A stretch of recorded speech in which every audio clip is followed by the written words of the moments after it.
Forgiveness doesn't just take the parasite out of you. It removes the infrastructure of the parasite from the world. This is something I'm certain of. This is something I'm absolutely certain of. I know if there are people listening out there now, I know that when the fear hits you, when the anxiety hits you, when the depression knocks on your door, I know that takes a tremendous amount of courage because it absolutely feels real. But I'm telling you, it's not real.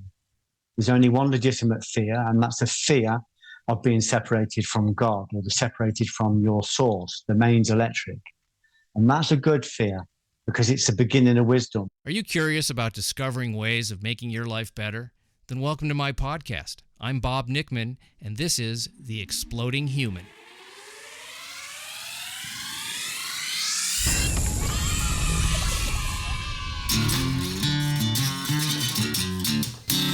Listen in while I talk with all kinds of people in the fields of personal growth, health and healing, alternative therapies, psychology, spirituality, environment, and the future. I'm looking for those answers that make life better for everyone. You'll meet cutting-edge practitioners, doctors, artists, filmmakers, business people, and those who have overcome challenges. The brave, the curious, anyone who's out there helping us humans to explore, expand, and explode. Hey, welcome to The Exploding Human. My name is Bob Nickman. My guest today is award-winning writer Geoff Thompson, and we're going to be talking about forgiveness and his book, 99 Reasons to Forgive, and Revenge Ain't One. First, I'd like to invite you to visit my website, theexplodinghuman.com. Over there, you can listen to episodes, read synopses, see photos of my guests, read a little bio on myself. There's also a YouTube channel where you can listen. That is The Exploding Human with Bob Nickman. And my guest today is Geoff Thompson. Geoff is an award-winning BAFTA writer. He's penned a number of films. He has an absolutely fascinating story. Geoff was sexually abused at age 11, and that manifested later on in life by a lot of violence and sexual acting out. He became a martial artist and was a bouncer in nightclubs and was surrounded by a lot of very dark things. In our talk and in his book, Geoff reveals the true definition and the incredible power of forgiveness, clearly defining the difference between forgiving and letting somebody off the hook. I have to say, as I talked to Geoff, I was very emotionally moved during the interview, and when I went back to edit it, I had the same feeling. He's somebody that really gets to the heart of the truth of who we are as human beings. I hope you enjoy listening to this as much as I did recording it. This is Geoff Thompson. Welcome to The Exploding Human, Geoff. I'm so glad you're here. Thank you for inviting me. I'm very grateful. Yes, and you are in Stratford-on-the-Avon. Yeah, I'm about 100 yards from where Shakespeare was married. Oh, okay. Yeah, you weren't invited to the wedding, were you? No, I wasn't. No, I was. Some days I do feel that old though, Bob. Me too. How old are you? I'm 69. I'm 63. You look really good. Yeah. Well, I haven't had any alcohol in almost 40 years. So yeah, same as that. I haven't drank since just before the year 2000. So about 23, 24 years. Yeah. That stuff kind of stops working in the way you want it to. At least it did for me. Yeah. I watched it work. It's evil with many of my friends. I lost my brother and my sister to alcohol. I gave it up as part of my Budo training. I gave it up as an exercise in cerebral control, in willpower. And I just never went back to it. But I watched my brother die at 42, watched my sister die at 53, leaving young families. It's quite tragic. So I've not missed it. No, it is a devastating illness that takes a lot of people, and it doesn't care who it takes. You can be wealthy, you can be poor, you can be smart, you can be dumb. You can be charming. You can be a curmudgeon. The alcohol doesn't care. It just does what it does. The interesting thing as well, Bob, is that I found with my sister and my brother, they didn't really die from alcohol. They died from denial. Just the way the disease works, the way the kind of energy in the drink works, is that allows you to believe you've got control of it. Yes. And right towards the end, they were still denying that they'd got anything wrong with them, and they lost autonomy completely. Even though their life was falling around about them, and their children were young. They knew what they were leaving. There was no reason in it at all. Just like I said, a pure possession of alcohol. Yeah, it's they talk about it as the disease that tells you you don't have it. That's exactly it. And that's really. I had a friend lost a kidney, and said the doctor said it's the alcohol, but I know it's not, and he died from it as well. I mean, I'm smiling, but I'm smiling because it's so. It's so crazy. I mean, and they, when people say it's a mental health issue, it's a mental illness. That's a perfect evidence right there. Absolutely. What's the definition of insanity? Is repeating the same behavior, expecting different results. So, and that's what we do when we are in the disease and letting it have its way. So interestingly as well, when I sat with my sister, she died about 3 years ago. I sat with her every day just before she died in hospital, and I knew I couldn't do anything. All I could do was administer love. So there was no judgment from me at all. I had no judgment, because I knew that she'd got this parasite in her, this infection. So I penetrated all of it. Even the days before she was dying, I could still make her laugh, because I just loved her. I had absolute unconditional love for her. It taught me about love. I remember praying and talking to God and saying, I don't know what to do for her. And the next day I was walking across the local fields, and there was probably 100 sheep stuck behind a fence, and one of them had escaped. There was a lost sheep. So I got the message straight away, and I thought, I've got to get this sheep back with the other sheep. And I couldn't catch it. Never did. It would be too heavy. So I thought, I don't know how to get the sheep back in. And this voice said, you do know what to do. Just go to the office at the farm, talk to the farmer. You don't know what to do, but he'll know what to do. So that's what I did. I went to the local park. I said, there's a sheep escape. She rang the farmer. He came and collected it. So that's what it says. You don't know what to do, but I do. Come to me. Speak to me. Surrender to me. I'll tell you what to do. So I just took a love, and although I couldn't cure of that disease, I penetrated it. I got through it. I was impervious to it when I was around her, because the nature of alcohol, as you know, is it.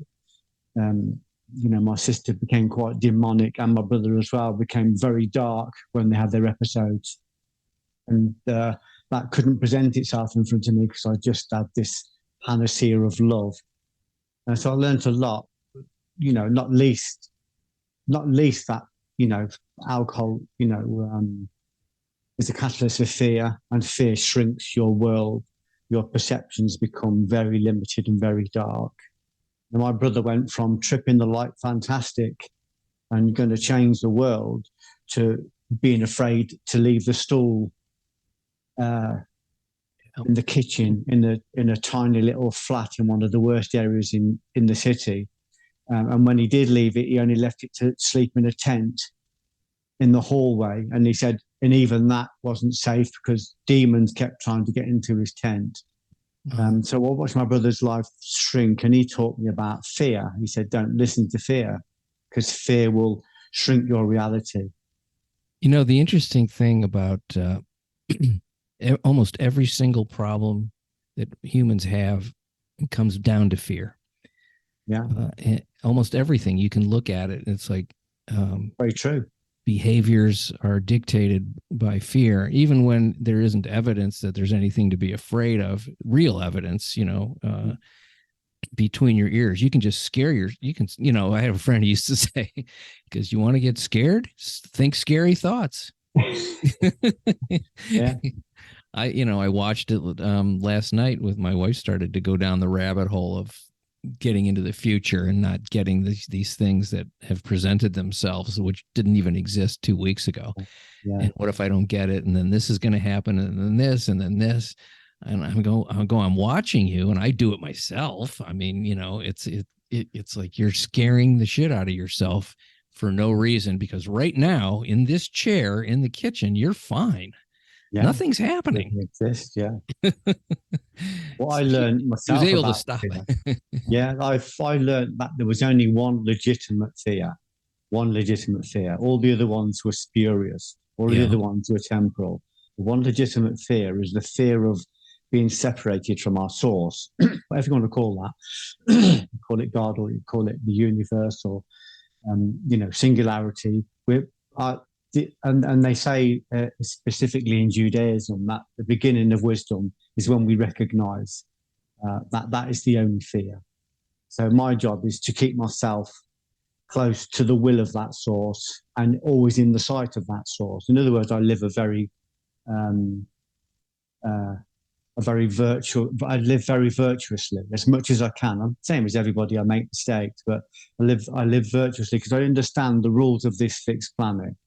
And all the other fears that present themselves, and they do present themselves, especially when I start talking to people like you about the truth, I recognize that each of those fears contains a tincture of light. I mean, if I'm able to absorb that fear, 99% of it, a three-dimensional monster turns into a two-dimensional cartoon and it dissipates. And the effulgence that's in it comes across to me. So I'm able to take that light. But exactly what you said as well, Bob, if we allow a fear to stay in us, it blocks light. So it prevents light or consciousness or energy from flowing. It also acts as a negative filter for light. So this beautiful light that we receive comes through the negative filter of this perception or this belief or this concept or this cognition, and it projects onto our reality and it becomes very, very real for people. So I recognize when I'm able to overcome a fear, I'm not really overcoming a fear. I'm just converting ignorance into knowledge. I'm converting darkness into light. I'm converting a monster into consciousness. And then that consciousness becomes my new filter. So when this light comes in, it comes out through a very beautiful filter. So fear is good, fear is bad. If you believe it, it's going to, what was it Milton said, the mind is its own place. It can create a heaven out of hell. It can create a hell out of heaven. But once you recognize it and understand it, you can start to monitor thoughts and recognize that they're not your own unless you engage them and identify with them. Reality exists at the level of engagement. So you learn to start being very choosy about the thoughts you engage. And if a thought presents itself that's fearful, all I have to do is check whether that's conscience talking to me, whether that's God talking to me through the medium of conscience and saying you're falling out of alignment, or whether it's just a divided energy, trying to trick me off the path. So, and if it's not a real fear, then I've got the choice whether to eschew it and deny it, or whether to bring it in and convert it.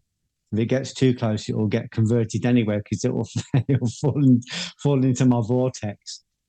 But you're right. It's we did a film once called The Pyramid Texts, and there was a Jewish gentleman in the audience, and he said, "You probably don't realise it at the moment. The film was about fear and about how it alters and directs people's lives, but this terror barrier which blocks people from, their potential."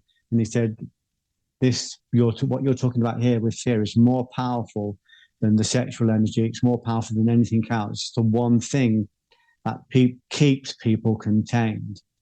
But if you can convert it, then you can pick up all the riches on the kingdom on the other side of it. But you're absolutely right. Not many people talk about it. It's one of those unconscious things that is constantly being used to corral people. Place them where they want, put them where they want, get them into the state where they want to buy something, to sell something, to be something. Once we realize that it has no power, once we realize that if fear is not engaged, the Buddha called it,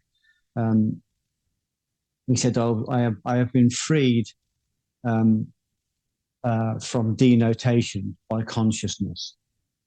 So awareness freed him from the labels. But I'm saying that like it's easy. It's not easy. When it presents itself, our our sympathetic nervous system is, I think Krishnamurti said, these things are thousands of years old. So you've got a very powerful force that wants you to freeze or run away or fight. And all of them will probably be inappropriate. Once you recognize it and you're able to turn into it, and if you've got the courage to stand there and absorb its posturing, it will quickly dissipate. Once you recognize that it's not real, it won't even approach, because it will be evaporated at the moment of approach. That's just, like I said, that's an expansion of consciousness. That's just having a broader, a wider broadband. Well, I love all this stuff. I could talk about this for days. It's, because there really is nothing else that's it. other than what we're talking about in a sense of, how do you live and how do you perceive the world, and what do you do to not fall victim to these traps that the mind and the ego creates for us. But, one of the things that I find, and it comes up a lot in this podcast, is when people have traumatic experiences as children or anytime really, and the traumas can vary in severity and depending on the person, how they're affected by it. And I know I was reading your bio, and you had a fairly significant trauma at 11 years old, and how that trauma can live in the body and get reactivated by things later in life. And then you react as if the trauma is really happening fresh, again. It might be 10 years later, it might be, and it could be every week, as far as, the body knows. The body it is that great book, The Body Keeps the Score, talks about this a lot. And so when somebody has, and maybe you can talk about your own situation, how you were able to mitigate the effects of that trauma that you were subjected to I think you were 11 or something like that. Yeah, I was groomed and abused or attacked or assaulted by a beloved martial arts teacher when I was 11. And you could say that it put me out that much when I was 11, but by the time I was 40, I was out by a country mile. So I was psychotically jealous.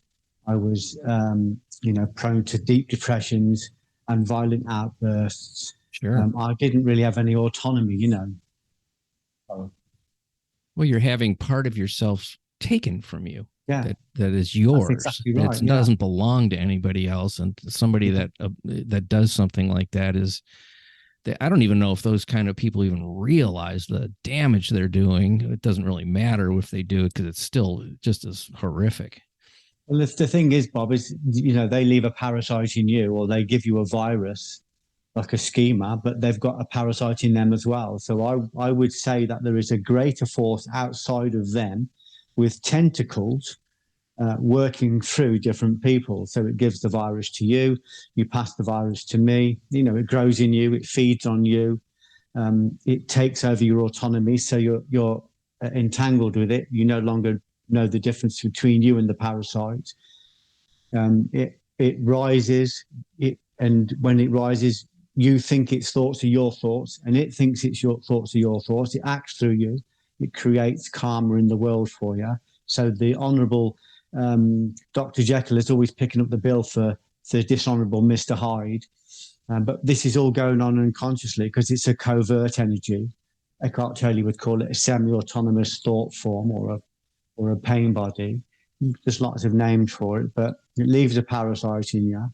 But it's no good. It's not that, people have to take responsibility for what they do, but they're victims as well. Anybody that acts in an evil manner is a victim of evil. So the evil itself, or the parasite or the parasitical force, is an external force to people. It's the principal force on this spinning planet, I would say. This principality. It's not something people like to talk about very much, but if we're going to get rid of this virus, it's no good me battering the person that gave it to me. I need to clear the virus from me, this parasite from me. And I do that by forgiving it, by recognizing it, by no longer engaging it, no longer identifying with it, no longer feeding it, and giving it over to the force of causation. When I give it over, this is something the old rabbis used to say, which I love. If you see somebody that's harmed you, run after them and serve them, because they have something of yours, exactly as you said, and you need it back.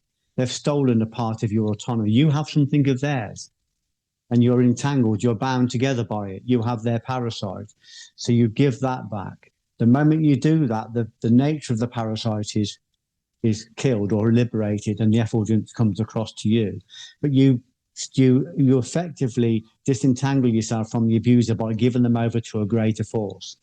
They have to face their own karma, their own atonement, and you can go on with the business of cleaning up the mess that this person or this energy through this person's occurred. Now, the energy itself is an intelligence that absolutely wants me to hate the person that abused me, because the hate feeds the parasite. Dissonance feeds the parasite. Confusion, anxiety, the need for witness revenge, all of that. What fed my parasite most was confusion, dissonance. That's a legitimate force that it uses to keep you locked. It triggers your sympathetic nervous system, so it keeps you in a state of anxiety. It triggers shame and confusion, so you don't want to talk to people about it. It intimates that you're responsible for it. You know, it would say to me, "You led this guy on," and then later on, other people would say to me, "Did you lead him on?" And I'm like, absolutely cognitively dissonant. I'm 11. What do you mean, did I leave him on? I've hardly kissed a girl. I don't even understand what you mean. So you've got all that going in your head. So this parasite is thinking through you and saying it's your fault. You must be partly responsible. Even when I went to the police station, the policeman, this was when I was older, he asked me whether I had an erection. In other words, did you enjoy it? He had a strange smile. So, you know, he was kind of saying, did you lead him on at some point? And I'm thinking, I'm a child. This is the confusion around abuse. So me hating on the person that did it isn't going to help. I've got to find a higher level of panacea, which is compassion. Compassion means I recognize that this has happened on this guy's shift, but he's also possessed. Possessed to the point that he doesn't even think he's abused me. He thinks he's forming a relationship. He's an adult, I'm a child. He thinks he's forming a relationship. He doesn't know he's done anything wrong. So all I can do when I finally meet him, when I'm kind of nearly 40, is offer him my forgiveness. Now, I've got a choice when I meet him. The universe put us together in a cafe, just me and him. I looked across, hadn't seen him for 20 years, and there he was. And it gave me a choice. You can either go over and destroy this man, and I have the ability to do that. I was a seasoned bouncer. I was a world-class martial artist. You know, I was a full-time teacher in martial arts. Or you can forgive him. And I absolutely knew as I walked across the no man's land, you know, from my bunker to his chair, that if I was physical with him in any way and violent, it would be a moment of gratification followed by a bigger parasite in me. It would feed on the violence, because pain bodies feed off pain. They feed off drama. So when I forgave him, there's a lovely line in the Zohar. It says, if you're going to forgive somebody, first injure them. And it means before you forgive somebody, injure them with the truth, because it's very difficult to forgive somebody. I could go over and say, I forgive you, and he might want to kick off. But he said, injure them first. So I injured him by saying, this is your rationality. This is what you said happened. This is what you believed happened. But I'm going to tell you, I was a child. I was not complicit. And what you did to me absolutely destroyed my life for 20 years. Because even when we were separated, you know, even though I hadn't seen him for 20 years, that man, even over space and time, was still abusing me, because the parasite would ignite and my own hands would betray me. I would physically hurt myself and I would sexually hurt myself. And then afterwards I would be racked with shame and promised I'd never do it again. But it was a parasite working through me. So I injured him first by telling him the truth. This is what you did to me. And I'm not going to let you rationalize it. And then I said to him, I'll forgive you. And when I forgave him, I created a separation from us. So he no longer had his parasite, only the residue of it. He wandered off some years later, lots of historical crimes caught him up, and he ended up killing himself in a hotel room. And I went away and started to work on the damage he'd done in me and the damage I'd done in the world as a consequence to the damage he'd done in me. Because obviously every single decision I made after that abuse was exactly as you so insightfully said, was coming through the filter of fear. Everything I did, I orchestrated my whole life to avoid being in a situation where somebody could pin me and control me and abuse me. So when I was a boy, Bob, I was pretty, I had long hair, I looked like a girl, I was often mistaken for a girl, but I was very much a boy. And I didn't realize it until I wrote a film about it. And the film was like a process of individuation, that I cauliflowered my ears, I got my nose broke, I smashed my hands up, I built a back the size of the side of a cow. I covered myself in war paint all over my body, which all said, don't come near me, I'm dangerous. And I learned skills so I could kill in 30 different languages. But inside, I was still a terrified child. Even as a seasoned bouncer, I was still terrified. And I was constantly worried about being exposed. And the more violent I was, the bigger this parasite got. I got very big. I was nearly 16 stone, and I could really have a fight. But when I stood in front of that guy, the truth fell over me. It kind of like a veil fell, and I saw the truth. I can't be violent with this person.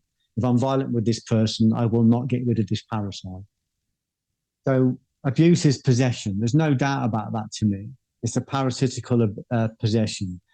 If that parasite isn't removed very quickly and very early, you could call it a devil or a demon or a divided thought or a schema. There's lots of names for it. Or Eckhart Tolle calls it a pain body. But if it's not removed very quickly, it obviously feeds off its host and expands. And as you said, it steals your autonomy. Your decisions are no longer yours. It lets you think they're yours, but they're not yours. So every decision you make from then on in is determined by that. And the nature of the parasite is that it feeds off fear and confusion and pain. It feeds off the chemicals released from that. So it constantly places you into situations of drama or situations of depression. And it feeds off and situations of seduction as well, because my crime was a sexual crime against me. It left me with a disproportionate penchant for sex, for masturbation, and for pornography and all these other things. So all of that stuff fed this parasite. He got stronger and stronger. My autonomy, my will force, my causal body got smaller and smaller. And in the end, I was like Odysseus coming back from the Trojan Wars. I'd found my kingdom in Ithaca, but it had been overrun. I had no autonomy there at all. And my job then, once I recognized this, I recognized it by piecemeal, because I'm an autodidact and I wanted to understand my suffering. I just gradually started to understand that all of these negatives in me that come from this parasite, I could remove by no longer feeding them. So when the lust rose, I denied it. I didn't feed it. When the anger rose, I didn't feed it. When the psychotic jealousy rose, I didn't feed it. This is what Gurdjieff would call the work. This is about me winning my body back, winning my territories back. And over time, I was able to win my physical body back. I was able to win my breath body back, my mind and my intellect body, and all of that using my will force. So I was a guy that was divided, or yes, I was a guy that was divided many times, and I found unity. I found a unified body. As I found a unified body, I started to attract spirit or consciousness, because all of these things I converted into consciousness. They all contain consciousness. Even the darkness contains consciousness. So when I was able to stand in front of it and absorb 99% of it, that consciousness came over to me and I expanded. Then I was able to see the world in a different way. So now I'm living in a grade 2 listed barn in Stratford, in one of the nicest towns in the world. But when I was possessed by this parasite, I lived in a paint peeling, wallpaper peeling, damp house in a difficult marriage, in a difficult part of a difficult city, in a violent city. That's not a change of location, Bob. That's a change of perception. Yeah. But the filters have changed because I've removed the parasitical filters. Of course, we're in this dualistic world, and they're always going to try and get back in again. But that's my job, to keep myself in a singularity. I was wondering, that was very articulate and beautiful. Thank you. I was wondering if, I'm assuming something, that you were attracted to martial arts from the side of, I got to protect myself and kick ass if anybody messes with me. But when I don't know if that's correct, but it seems like it would be. And then through studying martial arts, did that open up other ways of looking at the world? Did it, one, instill a certain level of confidence? And isn't there, a spiritual underpinning to a lot of the martial arts teachings that maybe was a catalyst for these things you're talking about, to arrive at a place where you could change your perception? Absolutely correct. Yeah. Because I reached a high level in martial arts, because eventually I gave up my job. As my consciousness expanded, I realized I didn't have to go to work. I've got enough skills and enough information to teach martial arts and write about it. So I started to do that. This idea of getting to the very top level physically, and then that spilling into the psychology, and I started to really expand with the psychology of the martial arts. I studied psychology to like a master's degree level, especially fear and the endocrine system, and how to manage that through breathing. And then that expanded as I got to the top of the psychological level and was able to manage life and death situations as a bouncer. It's a very violent city. 4 of my friends were murdered when I was on the doors. It's automatically spilled into the spiritual or the Buddha aspect of martial arts. So this egregore around me, this spirit around me, was saying, this is temporal, this is limited. You're in a dualistic part of your development, and you're creating lots of karma. Not all of it's good. Why don't you try and go to the level beyond perception? Why don't you go to the level beyond that, which is the Buddha? So I'd started to think about forgiveness. I'd started to think about the idea of that, because being physical with somebody was very easy for me, because I knew my way around the sympathetic nervous system, so I could control mine whilst destroying yours. Just with the use of mudras, with the use of sound, Kotodama Gaku, the use of magic sound. So I could use sound to trigger people's adrenaline. I could use certain phrases that would literally lift people out of the present moment and put them 2 days into the future, by saying to them, I'm going to find out where you live, and I'm going to come round to your house when you're having tea with your mum. And so suddenly the person was transporting out of their body to the future, and say, this is what I'm going to do. And I say, do you really want that in your life? And they would go, no. I said, then walk away. So I was able to start managing my own endocrine system, my own adrenals, and also managing theirs. I could climb inside people and use their adrenaline, because I had that knowledge, because I'd developed this consciousness. So it made me like a magician, really. When I was working on the doors, I knew I had skills and knowledge that could take somebody out of a fight before they even realized they're in it. And then this egregore of the door, this spirit of the door, says, don't you want to go a bit further than that? Don't you want to go higher than that? Don't you want to go beyond this physical? Because you've learned about the preemptive strike. You've learned how to knock somebody out. You've learned how to shatter their sympathetic nervous system. You've learned how to manage that and climb inside them and literally take over their autonomy. But don't you want to go bigger than that? You said you've been in hundreds of fights. Don't you want to know why there's so many monsters queuing up at the door to fight with you? And I did want to know. And it showed me that all of those monsters were monsters I'd created through my own fearful perception. I'd created them and forgot them. So I was developing techniques to defend myself against monsters that I'd created and forgotten. I said to my wife once, this city is so violent. Everywhere I go, there's violence. And she said, Geoff, there's a common denominator. It's everywhere you go. I was in fights at christenings. I was in fights at weddings. I knocked a man out at a christening and knocked him down a set of metal stairs because he was violent. And I was a bouncer. And everybody bought me drinks and patted me on the back.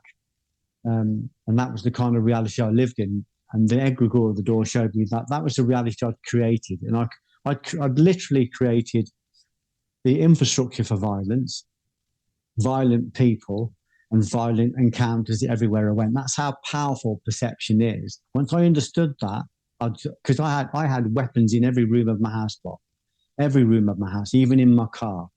Once I understood that I was fully entangled in violence and I'd become a violent person.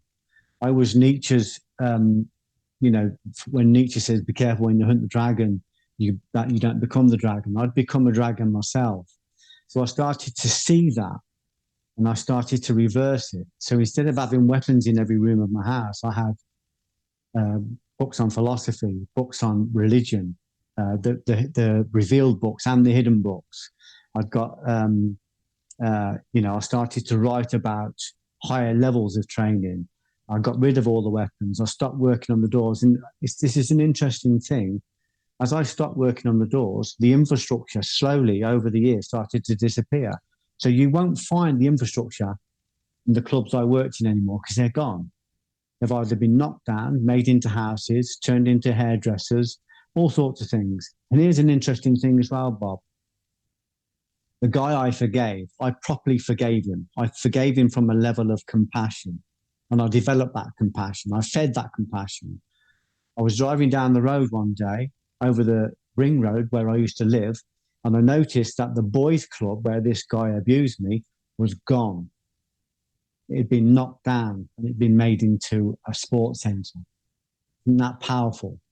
Yeah. Forgiveness doesn't just take the parasite out of you. It removes the infrastructure of the parasite from the world. This is something I'm certain of.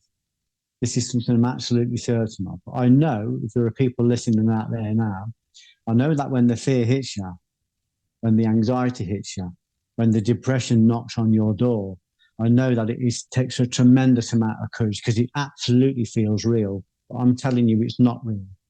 There's only one legitimate fear, and that's the fear of being separated from God or separated from your source, the mains electric.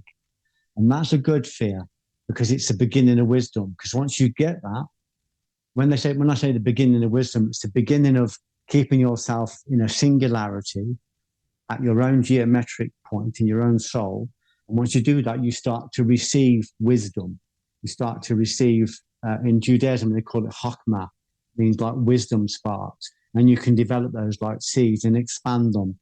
And you can manifest them in the world in a very beautiful way. So that if you're out, even if you're just sitting in a cafe and nobody knows you, that cafe is better protected, and that cafe is more industrious and more profitable, and the people in it are more inspired and happier just because you're there. Not because of you, the personality, but because of the light that's emitting from you. So as you contract the ego, the consciousness expands. As consciousness expands, ego contracts, and that's a piecemeal process. So it's that's what when I say to people that working as a bouncer was the most metaphysical experience of my life. It didn't teach me just to guard the door of a shitty nightclub. It taught me to guard the door to my heart. When I say heart, I mean in the esoteric sense of the heart as the causal body, the will force. Because when a parasite takes over our causal body, it literally the causal body is the body of conscious will. That's where we create cause in the world. So it takes over and it creates cause in the world in a dramatic and unkind way, which brings it back food. The more drama it has, the more it feasts. So winning our autonomy back is everything. I mean, that's what Odysseus is about. It's a metaphor about waking up You go, oh, I've woke up spiritually. Well, so what? You've woke up, but you haven't got control of your thinking. You haven't got control of your body. You haven't even got control of your world. You want to change the world, but you can't even change your own waist measurement. So you have to start to win those territories back. And you do that using the will force. So this is what the door taught me. And this is what forgiveness taught me. It's nothing to do with letting somebody off. I haven't got the power to do that. Unless somebody is contritely remorse and penitent, they cannot be forgiven. And it's not me that forgives. What forgiveness for me means I'm just going to give him over to a force that he will have to face. I'm going to separate myself from him by getting rid of the parasite. So I'm going to disentangle. Right. You can't force another person to be contrite. They have to do that themselves. I used to always say, when people would say this person is a terrible person and they need to be punished, or they deserve to have these terrible things happen. And I'm like, well, first of all, who are you to decide what somebody else deserves? But second of all, are you omniscient? Are you omnipotent? Yeah. In my mind sometimes, sure.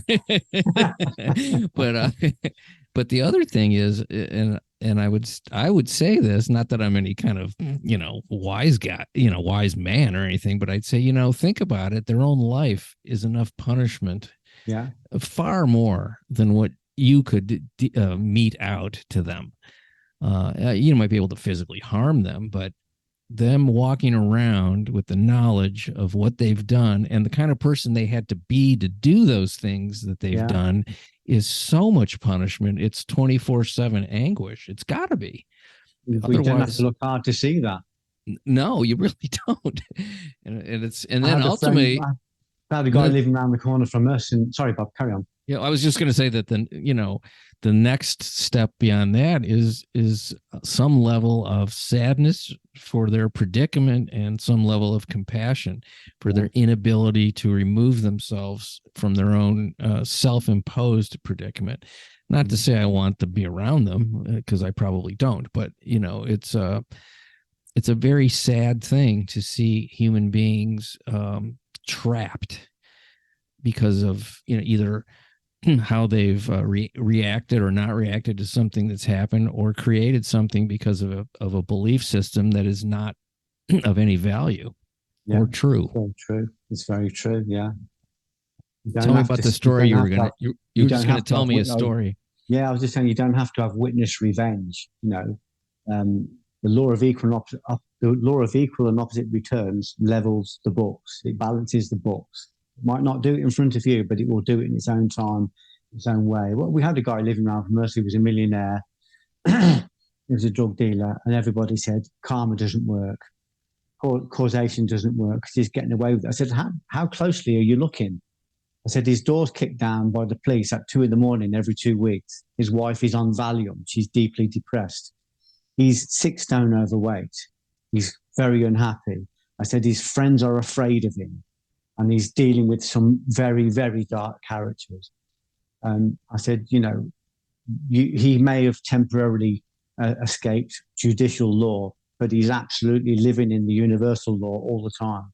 I felt tremendous compassion for him. And eventually it caught up with him as well, and he ended up doing 2 life terms. But I think the problem is people don't understand the rules, the fixed rules of this moving planet. Because they don't understand the rules, they don't understand causation, you can't really even begin to work. Because until you understand and acknowledge causation, that everything that goes out returns, you can't really start to work, because you're constantly thinking you can get away with something, or somebody else can get away with something. I'm actually frightened not to forgive, because I'm frightened of not being forgiven. I know how many bad things I've done, and I can only be forgiven to the level I forgive others. If my son or my daughter or my wife has done something wrong, I want them to be forgiven. If I'm going to demand justice and recompense from the other people in the world that have done things wrong, I need to demand the same from myself. And there isn't a person on this spinning planet that hasn't done something wrong. We all contribute to the karmic fatberg, all of us. Whether it's a venal sin or whether it's a mortal sin, it all contributes. Everybody's responsible for everything. If there is a leak anywhere, There's a leak everywhere.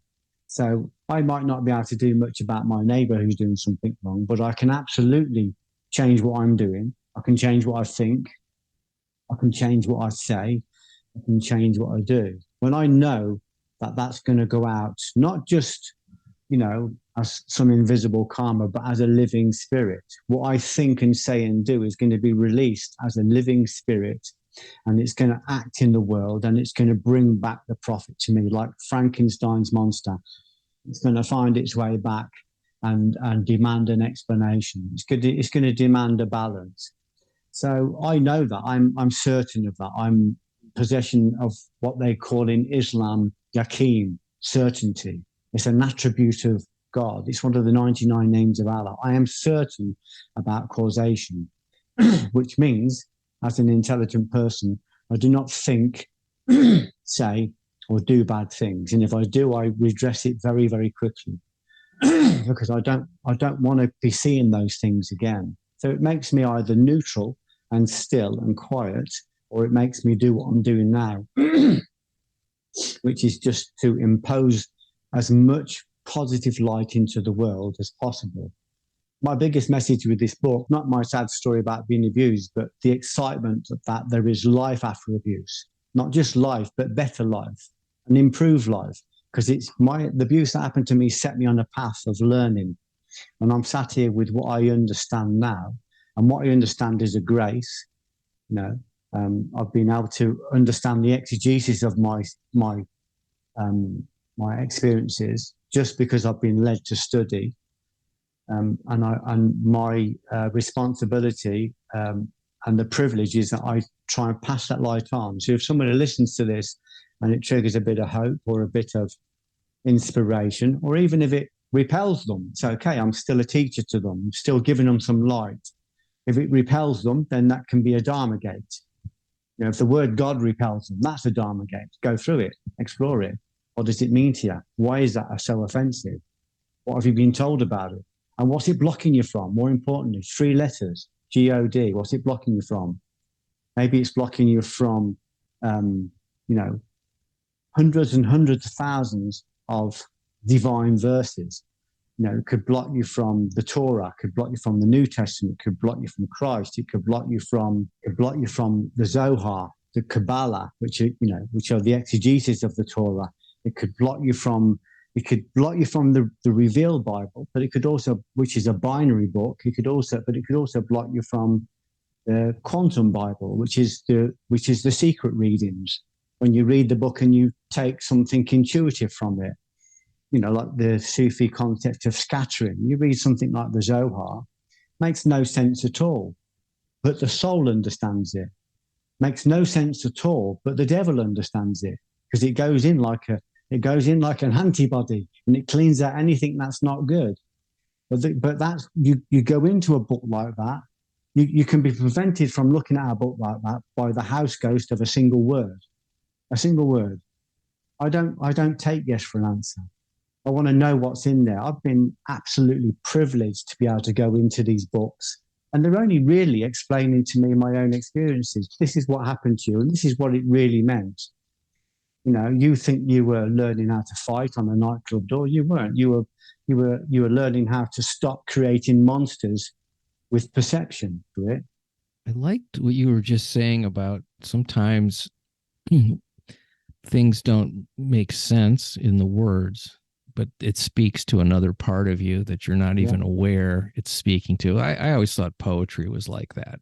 It's great poetry. You go, why do I feel this way now? Because a lot of what just happened didn't really make sense in the words, or even, well, of course, music is always that. They say that the soul reads it like a barcode. You don't have to understand it. The ego will say, put this down.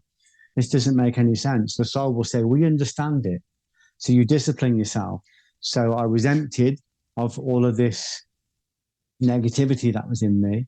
And then I was refilled by the spirit that was contained in the letters and the words and the verses and the spaces within the Zohar. But I did the same with the Bhagavad Gita, which led to the Mahabharata. The Mahabharata led to the Srimad Bhagavatam. The Bhagavatam led to the Vedas, which is 500,000 verses. But, interestingly, Bob, all of them said the same thing. The world is insoluble. It's unassailable. This battlefield you're in cannot be won. You can't win. But if you turn to me, if you surrender to me, stepping over that battlefield will be as simple as stepping over the hoof print of a calf in the mud. So it's saying, instead of trying to understand the world from a binary human intellectual perspective, let's go quantum. Come to me. This God, this spirit, a Hashem is quantum. It said, I will be your sat nav, and I will guide you through this labyrinth, and it will be a walk in the park, because I'll tell you when to turn left and when to turn right. I'll tell you when to move forward and when to stop. I'll tell you when to say yes and when to say no. I'll tell you how much and when. You will become my cosmic postman. Will post little letters of cosmic light for me as you pass through. But surrender to me. That's very difficult, because the ego has to die for that to happen. So I don't make any decisions now. I just go purely on my inner tutor. That's what the Zohar says. Your soul will teach you. Once you're introduced to it, your soul will teach you. And then we get these tinctures of light, or these attractive forces, or the philosopher's stone. There's lots of names for it. Chi, Ki, all different gradations of spirit. And they coat the soul. They Christ it. And it kind of gives you a wider broadband. It enables you to receive more and to deliver more without becoming burnt out. Well, I love that you've made this your life's work, or it's not that you've made it, that you've become it. It sounds what it sounds like. And let's, if people want to find out a little bit more about your story and forgiveness, the title of your book is what, and where can they get it? The book is called 99 Reasons to Forgive, and Revenge is Not One. That's the title of the book. They can get it from Amazon. It's out on the 31st of March, so they can pre-order it now. I've only got one. I'm not on the internet. I'm not on the World Wide Web, but I do post on there. And I've got my friend Gabriella runs my Instagram page. So I've got one place on the internet, and it's Geoff_Thompson_official. And the Geoff is with a G, E-O-F-F, and the Thompson's with a P. So Geoff Thompson Official. And that's all the stuff I post stuff on there all the time. Okay.